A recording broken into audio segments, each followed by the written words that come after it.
Assalamualaikum warahmatullahi wabarakatuh. Teman-teman, kembali lagi di channel YouTube saya, Khairun Imam. Nah, ini ada video yang sangat menarik untuk kita simak bersama-sama di mana Mr. Q atau Mr. Kodari lagi-lagi membungkam omon-omon para pembenci di Indonesian Lawyers Club, teman-teman. Tahu kan, ILC? Aduh, karena apa? Karena ini Ferry Amsari, teman-teman, yang katanya pakar hukum tata negara, ngomong begini. Pak Jokowi atau menteri-menteri Pak Jokowi hampir 50% diambil oleh Pak Prabowo untuk melindungi Gibran. Ini teori apa ini? Omong-omong apa ini? Iya kan Pak Prabowo ini menteri Pak Jokowi juga. Tentu mereka tahu, Pak Prabowo tahu siapa menteri yang mau dan kompeten diambil lagi. Yang bisa menunjang keberlanjutan program hilirisasi dan segala macam. Kemudian ya, Ferry Amsari juga ngomong gini teman-teman. Eh, Kabinetnya gemoy, banyak menterinya. Coba lihat di dunia mana yang ada menterinya banyak. Ya ini kok ngomongnya masa lalu mulu ya kan. Kalau nggak ada sejarahnya di masa lalu ya kita bikin sejarahnya gitu. Tapi ya Mr. Q sangat keren, sangat baik menjelaskan dan sedikit membungkam omon-omon para pembenci ini teman-teman. Dan nanti kita akan lihat videonya setelah ini teman-teman ya. Tapi jangan lupa like, subscribe dulu ya. Oke, tanpa perlu berlama-lama lagi, mari kita mulai videonya berikut ini. Eh, saya kembali kepada judul aja. Pertama soal kabinet gemoy. Mungkin diluruskan dulu, gemoy itu agak salah kaprah diasosiasikan dengan gemuk. Sebetulnya gemoy itu bukan, asal katanya itu bukan gemuk. Itu kata selengean atau kata kontemporer untuk kata gemas. Gemes lah. Menggemaskan. Menggemaskan ya, atau lucu. Jadi bukan gemuk sebetulnya. Walaupun saya paham juga istilah gemuk ini disematkan kepada kabinetnya Pak Prabowo karena jumlah kementeriannya yang lebih banyak dibandingkan dengan sebelumnya. Kita belum tahu pasti berapa jumlah kementerian yang akan dibuat, apakah 44, apakah 45, apakah 46. Dan kita juga sebetulnya harus agak hati-hati dalam memberikan komentar pada hari ini termasuk saya. Karena sesungguhnya kita itu belum tahu persis berapa posnya, nomenklaturnya apa saja, dan siapa yang akan menempati pos itu. Walaupun sekitar 80% kita bisa bisa membaca lah ya, bisa menebak. Kalaupun bukan membaca ya minimal menebak lah. Masing-masing orang dan pos-posnya. Tetapi sebetulnya harus ditunda dulu penilaian yang 100% itu. Nah, kabinetnya memang banyak menterinya, saya kira yang perlu diberikan perspektif di sana kan karena ada pro dan kontra. Yang kontra itu biasanya mengatakan ini pasti biayanya akan besar, ya secara logika menurut saya itu ya logis aja. Misalnya rumah dinas tadi udah dibahas oleh Bang Hensat, rumah dinasnya nanti akan tambah. Tapi kalau soal kemudian jadi macet, menurut saya itu jelas lebay, ya itu. Harus dijawab juga itu. Jelas lebay itu. Pertama, rumah dinas tuh sekarang ada dua tempatnya. Pertama di Widya Chandra, yang kedua di Denpasar. Jumlah rumah dinas di situ tuh udah fix tuh. Nggak mungkin kemudian rumah dinas yang ada kemudian dibagi dua orang menteri misalnya. Satu rumah dinas dibagi dua orang menteri, nggak mungkin. Paling harus dicarikan tempat yang baru ya untuk menteri-menteri yang jumlahnya melebihi dari yang sudah ada. Kalau sekarang ini cukup di Widya Chandra dan cukup di Jalan Denpasar, mungkin nanti harus dicarikan di tempat yang lain. Yang jelas bertambah 10 menteri itu tidak akan bikin macet, itu lebay. Itu tapi bertambahlah 10 rumah dinas katakanlah. Bertambah juga kendaraan dinas, ya. Bertambah juga operasional menteri misalnya. Tetapi dalam kacamata yang lain sebetulnya saya berusaha melihat bahwa Pak Prabowo sedang mempertajam fungsi dari masing-masing kementerian. Sedemikian rupa sehingga masalah-masalah yang selama ini mungkin tidak cukup tertangani akan tertangani lebih baik. Karena apa? Karena memang tugas menterinya itu lebih spesifik dibandingkan dengan menteri sebelumnya. Kita ambil contoh misalnya Menkumham, ya. Ada kemungkinan akan dipecah menjadi 3 kementerian. Satu Menteri Hukum, kedua Menteri Imigrasi dan Pemasyarakatan, garis miring LP, yang ketiga Menteri HAM ya, hak asasi manusia. Nah, tentunya kalau bicara Menteri Imigrasi dan Lapas yang kemungkinan, ini bacaan saya ya, bisa salah, mohon maaf kalau nanti salah, Komjen Agus Adrianto, maka diharapkan Pak Agus itu bisa konsentrasi betul mengurusi permasalahan lapas, mulai dari misalnya fasilitasnya, kemudian kapasitasnya, ya persoalan-persoalan yang notabene barangkali selama ini sudah menjadi masalah bertahun-tahun tapi tidak cukup tertangani dengan baik karena memang menterinya harus memikirkan banyak hal, ya. Contoh yang kedua adalah Kementerian Diknas misalnya. Saya melihat kementerian yang paling besar itu pada hari ini ya buat saya pribadi adalah Kementerian Pendidikan Nasional. Mengurus siswa yang jumlahnya 82 mungkin 83 juta orang, ada pendidikan dasar, ada TK, ada SD, ada SMP, ada SMA, kemudian ada perguruan tinggi, ada riset, ada kebudayaan. Nah pada hari ini kemungkinan akan dipecah menjadi 3. Ada Kementerian Riset, Kementerian Pendidikan Dasar dan Menengah, menterinya Pak Abdul Mufti, kemudian Riset Dikti, dugaan sementara nih ya, Satrio Brojonegoro, Satrio Sumantri Bojonegoro, kemudian Menteri Kebudayaan, alumni ALC, Fadlizon. Ya, saya yakin ketika menterinya ini dipecah jadi 2, ada yang bicara mengenai Dikdasmen dan Riset Dikti, saya kira itu akan jauh mengurangi beban yang ada di seorang menteri kalau ini dikerjakan oleh satu orang menteri. Jadi mungkin itu satu argumentasi, satu perspektif untuk lebih optimis terhadap upaya Pak Prabowo untuk menambah jumlah kementerian dan pada gilirannya menambah jumlah komisi di DPR seperti tadi yang diceritakan oleh Bang Nasir Jamil. Nah, soal wakil menteri, saya juga punya perspektif yang kurang lebih sama bahwa permasalahan yang ditangani oleh kementerian diharapkan untuk bisa dibantu oleh wakil menteri. Memang ada dirjen, tetapi posisi wakil menteri itu barangkali semacam katakanlah koordinator dari para dirjen. Itu kita lihat upaya yang dilakukan atau pengalaman di Kementerian BUMN misalnya 5 tahun terakhir.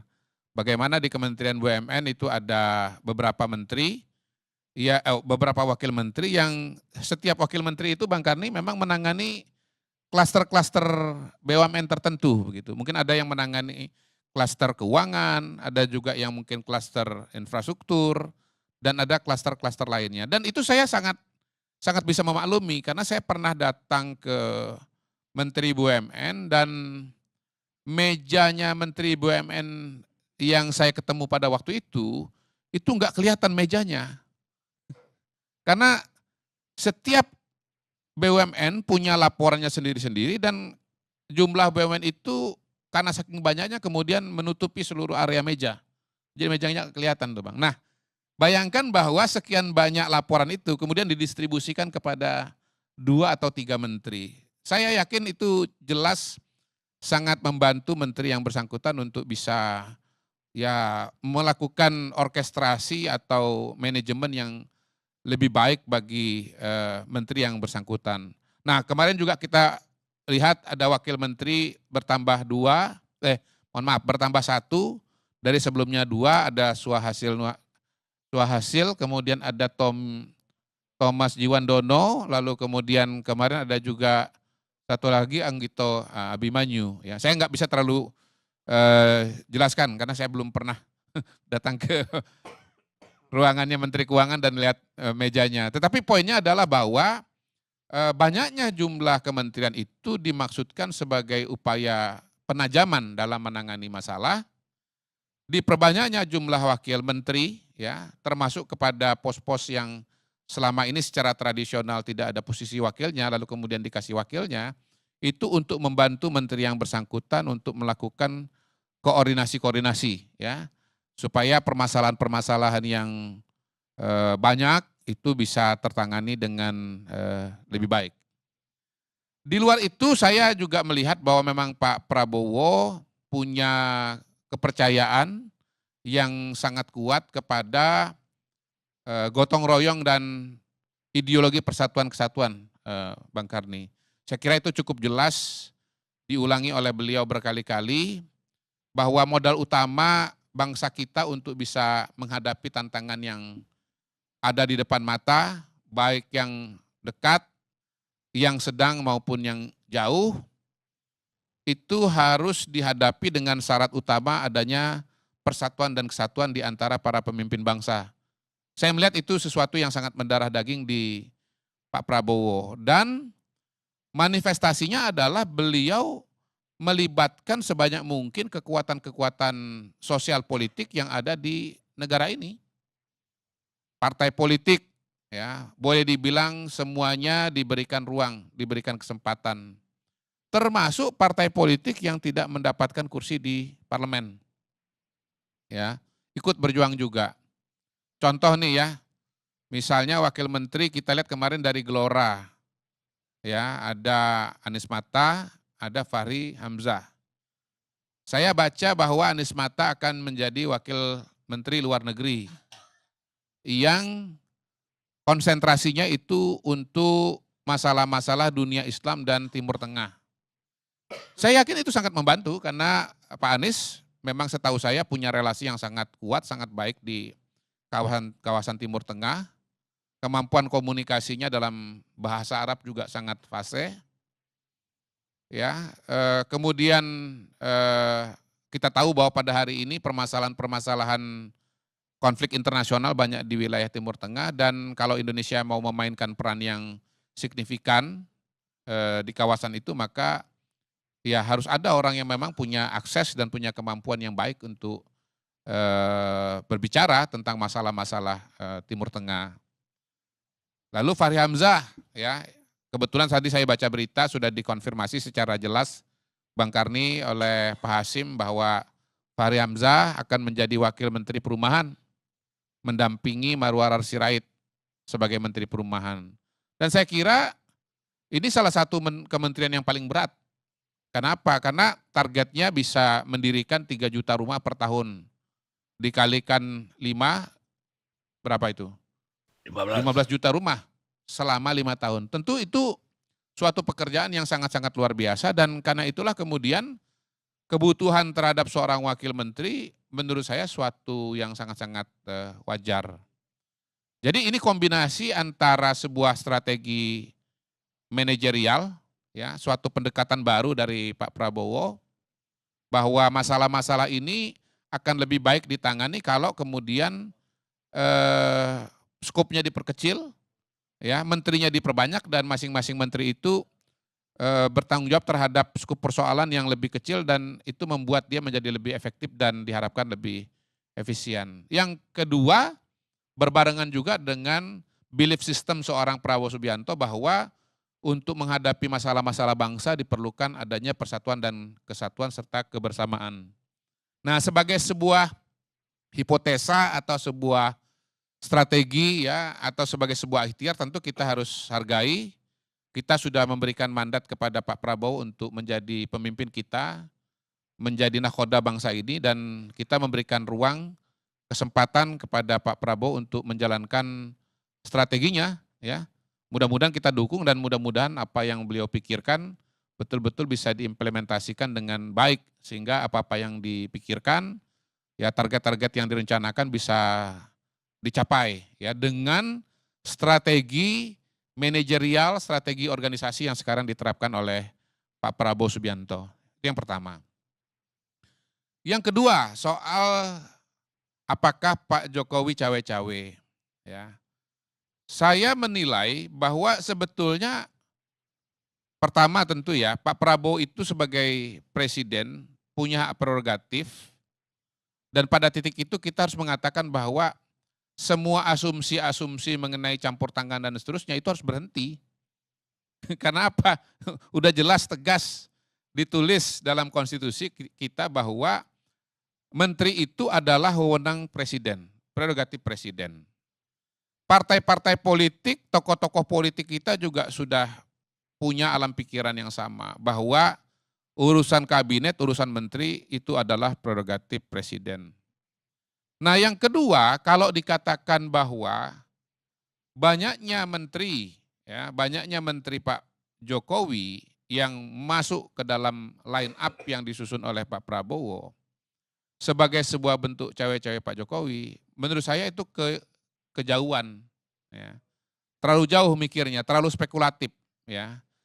Karena apa? Karena pertama Pak Prabowo itu, ya, adalah bagian dari sebuah keberlanjutan Pak Jokowi. Jadi nggak usah disuruh pun pasti Pak Prabowo akan punya kecenderungan untuk meneruskan program-program kerjanya dan tim kerja yang selama ini membantu Pak Jokowi. Justru itulah bukti keberlanjutan itu. Ya. Yang aneh kalau kemudian misalnya presiden terpilih Anies Baswedan, lalu dia membawa 16 menteri Pak Jokowi. Nah itu aneh. Ya, itu dia. Itu baru harus dibahas tuh. Tapi kalau yang terpilih sebagai presiden adalah Pak Prabowo yang jelas-jelas mengatakan dia adalah keberlanjutan Pak Jokowi, lalu ada menteri-menterinya Pak Jokowi, itu enggak aneh, itu justru sangat wajar. Ya, sangat wajar. Karena Pak Prabowo sendiri menahbiskan dirinya sebagai bagian dari keberlanjutan Pak Jokowi.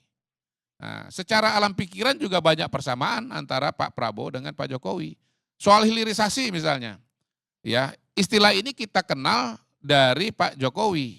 Program hilirisasi Pak Jokowi yang menjalankan Pak Jokowi. Tetapi gagasan dasarnya sebetulnya kalau kita kenal dan membaca ya Pak Prabowo dari lama, dari buku-buku dia yang lama, dari pidato-pidato politik yang lama, sebetulnya Pak Prabowo ini adalah advokatnya hilirisasi. Hanya pada waktu itu tidak disebut sebagai hilirisasi. Pak Prabowo itu berulang kali mengatakan Bang Karni bahwa dia ingin agar kekayaan alam Indonesia itu sebesar-besar untuk kemakmuran rakyat Indonesia, bagi sebesar-besar kemakmuran rakyat Indonesia. Nah itu Pak Jokowi mengimplementasikan gagasan yang sudah digagas, yang sudah dipikirkan lama oleh Pak Prabowo, ya. Dan akhirnya ini menjadi salah satu titik temu antara Prabowo dengan Pak Jokowi. Dan karena itulah kalau misalnya nanti Pak Prabowo menjalankan atau meneruskan hilirisasi, ya sebetulnya memang itu adalah ide lamanya Pak Prabowo. Ya. Belum lagi kalau kita bicara soal ya kemandirian pangan, kemandirian energi, kemandirian kesehatan, itu justru adalah turunan atau operasionalisasi dari bacaan Pak Prabowo terhadap permasalahan yang dihadapi oleh bangsa dan negara ini, bahkan dihadapi oleh dunia. Kita sering mendengar Pak Prabowo belakangan ini mengatakan bahwa perang dunia ketiga itu adalah ancaman yang nyata. Nah kalau ada perang dunia, apa konsekuensinya bagi Indonesia? Tentunya akan terjadi kelangkaan pangan. Ya kan? Kita udah merasakan tuh konflik antara Rusia dengan Ukraina menyebabkan perdagangan atau kiriman gandum ya kalau nggak salah ya dari Ukraina itu terganggu. Kalau misalnya nanti ada perang antara Israel dengan Iran misalnya, atau melibatkan negara-negara kawasan Timur Tengah lainnya, pasti akan berimplikasi kepada ketersediaan energi. Ya, kalau terjadi pandemi lagi, ya, kalau dulu pandemi itu terjadi 100 tahun sekali, 200 tahun sekali, tetapi di era modern ini pandemi bisa terjadi sewaktu-waktu. Ya, 2020 terjadi bukan mustahil 2025 bisa kejadian. Membutuhkan apa? Membutuhkan kemandirian kesehatan. Selama ini kita tergantung obat-obatan kepada India misalnya. Kita harus bisa menyuplai sendiri. Nah itu semua adalah turunan-turunan dari kesadaran Pak Prabowo mengenai realita persoalan yang dihadapi oleh bangsa Indonesia gitu loh. Jadi jangan ditarik kejauhan bahwa ini agendanya Pak Jokowi yang dipaksakan atau diinstruksikan kepada Pak Prabowo. Jangan begitulah. Pak Prabowo ini tokoh besar, Pak Prabowo ini tokoh lama, ya kan? Beliau itu jenderal, beliau itu pendidikannya di luar negeri, ya. Beliau itu sudah mendirikan partai 2008, berkali-kali ikut Pilpres, ya, ketua umum partai besar, ya. Enggak boleh kita itu seperti mendepresiasi atau mendiskon Pak Prabowo seolah-olah apa yang beliau kerjakan itu adalah produk atau dikte dari orang lain. Menurut saya itu agak keterlaluan itu, Bang, agak keterlaluan, ya. Nah, yang terakhir barangkali kalau misalnya Pak Prabowo itu mengajak menteri-menteri ya seperti Sri Mulyani, kemudian siapa lagi, Pak Budi Gunadi Sadikin, ya. Kemudian ngajak siapa lagi, Pak Erlangga Hartarto dan seterusnya. Rasanya wajar. Kenapa? Karena beliau adalah bagian dari kabinet Pak Jokowi bersama dengan teman-temannya itu gitu. Jadi itu ibaratnya sama dengan ngajak teman-teman aja itu, Bang. Gitu. Kalau kita kan sering lihat tuh ya di akademi militer misalnya. Satu angkatan, lalu kemudian ketika dia naik pangkat, menduduki jabatan tertentu, lalu ada teman-teman dari angkatannya yang berada di sekitarnya. Saya kira itu mekanisme yang alami saja. Orang mengambil keputusan itu mengenai siapa orang yang dia ajak atau dia rekrut, seringkali sesederhana bahwa yang dia kenal memang itu. Kan dia nggak mungkin ngajak orang yang dia nggak kenal. Ya apalagi kalau kita tambahkan bahwa orang-orang itu misalnya sudah punya ide, punya gagasan, eksekusi yang bagus. Misalnya Pak Budi Gunadi Sadikin, selama 2 tahun era COVID memvaksin 200 juta orang dengan jumlah vaksin 400 dosis misalnya. Pekerjaan luar biasa. Artinya apa? Pak Budi Gunadi ini sebagai Menteri Kesehatan punya kemampuan manajerial yang baik. Kemudian melakukan transformasi dalam dunia kesehatan menuju kepada pencegahan, ya kan? Kemudian mempercepat lahirnya dokter-dokter spesialis dengan inovasi dalam tanda kutip ya, dokter berbasiskan rumah sakit. Saya sebut tanda kutip karena sebetulnya ini sudah dipraktekkan di negara-negara lain, tapi walaupun tahunan dipraktekkan di negara lain, tidak diterapkan di Indonesia, gitu Bang. Nah, transformasi ini sedang berjalan dan harus dituntaskan. Maka orang yang tepat adalah ya kembali menunjuk Pak Budi Gunadi Sadikin, gitu Bang. Jadi intinya adalah bahwa Pak Prabowo mengajak menteri-menteri yang 15 atau 16 itu barangkali sesederhana bahwa dia kenal dengan mereka, dia menganggap mereka itu kompeten, dan karena itulah kemudian ya diajak masuk kabinet yang tidak akan terjadi kalau misalnya ya presiden terpilih itu bukan anggota kabinet. Oke teman-teman, itulah tadi penjelasan dari Bung Kodari atau Mr. Q terkait dengan kabinet gemoy Bapak Prabowo Subianto. Tentu sangat masuk akal teman-teman ya. Contoh, Kemenristek Butdikti. Waduh, ini banyak sekali nih. Sudah Kementerian Riset, Kementerian Kebudayaan, Teknologi, dan juga Pendidikan. Gimana nggak puyeng si Nadiem ya kan? Ngurus Gojek aja puyeng, apalagi ngurus empat problem teman-teman. Ngurus pendidikan aja udah problem gitu. Udah bikin pusing. Belum lagi ngurusin riset. Ini kan penting riset ini. Kebudayaan lagi.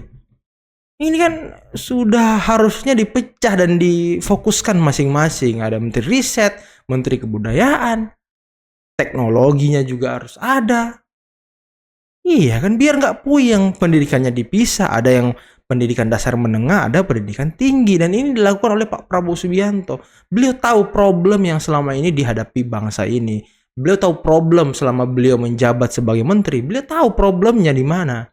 Karena kan beliau ini sering rapat kabinet dan segala macam. Pasti dengerlah isu-isu dari menteri-menteri lain. Dan ini yang tidak dimengerti para pembenci ini teman-teman. Emang nggak puyeng gitu. Dan kalau dipisah-pisah teman-teman ya, menterinya bisa fokus ngurusin satu persoalan aja. Pendidikan dasar menengah, ya udah kita perbaiki pendidikan dasar menengah. Pendidikan tinggi, yuk kita perbaiki pendidikan tinggi. Kan gitu teman-teman. Belum lagi curhatan Menteri Budi Sadikin ketika di podcast Close the Door kalau teman-teman ingat. Pak Menteri mau membuka dokter spesialis baru sekolahnya, itu ditolak sama atau organisasi atau perkumpulan para dokter. Ini kan nggak masuk akal. Seorang menteri dilarang buka spesialis oleh kelompok-kelompok dokter. Gimana? Kita kekurangan dokter, Pak Menteri dilarang buka sekolah. Kan nggak masuk akal teman-teman. Ini problem yang harus diselesaikan oleh Pak Prabowo. Jangan sampai komunitas-komunitas dokter, komunitas-komunitas ini punya power tertentu untuk mengatur sekolah, mengatur spesialis. Kan nggak boleh. Negara kita butuh banyak. Tentunya harus buka sekolah yang banyak, jangan ditutup-tutup dong. Ini yang harus diselesaikan oleh Pak Prabowo dan juga menteri-menteri lain. Kalau Menteri Kebudayaan Fadlizon kan udah paten banget tuh. Fadlizon pengkoleksi budaya, suka ngomong budaya, udah paten banget Fadlizon di situ. Tapi ya kok Pak Bas nggak ada gitu. Pak Bas ini kan menteri yang suka mencairkan suasana gitu. Bekerja juga tidak pernah omon-omon, diem aja. Tapi kerjanya tang. Oh jelas teman-teman. Dan juga kok Giring juga jadi wamen nanti ya. Kok Giring jadi wamen. Aduh, Giring siapa lagi teman-teman. Aduh, banyak lah. Ini ada beberapa menteri Pak Prabowo nih yang saya kurang senang, kurang serak. Karena sepertinya masih banyak orang-orang yang berkompeten. Dan harusnya ini kabarnya Fahri Hamzah jadi wamen loh. Harusnya kan Pak Fahri ini jadi menteri teman-teman. Masa Fahri Hamzah setara dengan Giring? Kan nggak mungkin. Fahri Hamzah ini politikus senior dari 98. Harusnya beliau jadi menteri. Harusnya sih. Ini sedikit unek-unek saya sih kepada Pak Prabowo. Kok orang-orang seperti itu bisa jadi wamen gitu. Harusnya Fahri Hamzah kan jadi menteri teman-teman. Oke, mungkin cukup sekian dulu video kali ini. Jangan lupa teman-teman like, subscribe, dan share videonya. Dan saya akhiri. Billahi taufiq wal hidayah. Wassalamualaikum warahmatullahi wabarakatuh. Bye-bye.